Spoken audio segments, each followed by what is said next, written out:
মন্ডলে জনজাতি মোর্চার উদ্যোগে আজকে জুলাইবাড়ি কমিউনিটি হলে একটি সভার আয়োজন করা হয়েছে। আর এই সভার মূল উদ্দেশ্য হল বিগত 2023-এর বিধানসভা নির্বাচনের আগে যারা এই ত্রিপুরা রাজ্যে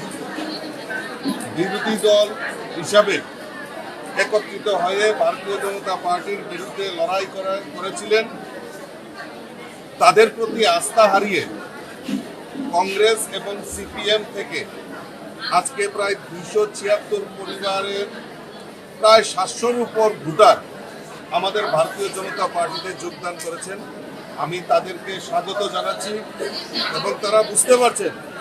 যে ত্রিপুরা রাজ্যে কংগ্রেস সিপিএম নয়,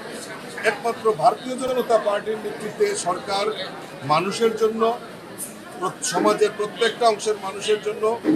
সেই কৃষক বলুন, গরিব অংশের মানুষ বলুন, কৃষি সমাজ বলুন, সমস্ত সমাজের প্রত্যেকটা অংশের মানুষের জন্য, বিশেষ করে জনজাতি এলাকায় আমাদের মাননীয় মন্ত্রীরা যেভাবে কাজ করছেন দৃঢ়তার সঙ্গে, তৎসঙ্গে আমাদের দেশের যশস্বী প্রধানমন্ত্রী নরেন্দ্র মোদীজি আমাদের এই ত্রিপুরা রাজ্যের উন্নয়নের জন্য যেভাবে উনি সহায়তা প্রদান করছেন, তাতে মানুষের বিশ্বাস যে এই ত্রিপুরা রাজ্যে যদি উন্নয়ন হতে পারে একমাত্র ভারতীয় জনতা পার্টির নেতৃত্বেই সেটা সম্ভব। আজকের এই শুভ দিনে আমার সঙ্গে রয়েছেন আমাদের ট্রাইবাল ওয়েলফেয়ার মিনিস্টার মাননীয় শ্রী বিকাশ দেববর্মা মহোদয়, আমাদের এই জুলাইবাড়ি কেন্দ্রের আইপিএফটির বিধায়ক, আইপিএফটির যিনি আমাদের মাননীয় মন্ত্রী শুক্লাচরণ নোয়াতিয়া, প্রমোদ রিয়াং, আমাদের জেলা সভাপতি শঙ্কর রায়, আমাদের এমডিসি নমিনেটেড এমডিসি বিদ্যুৎ দেববর্মা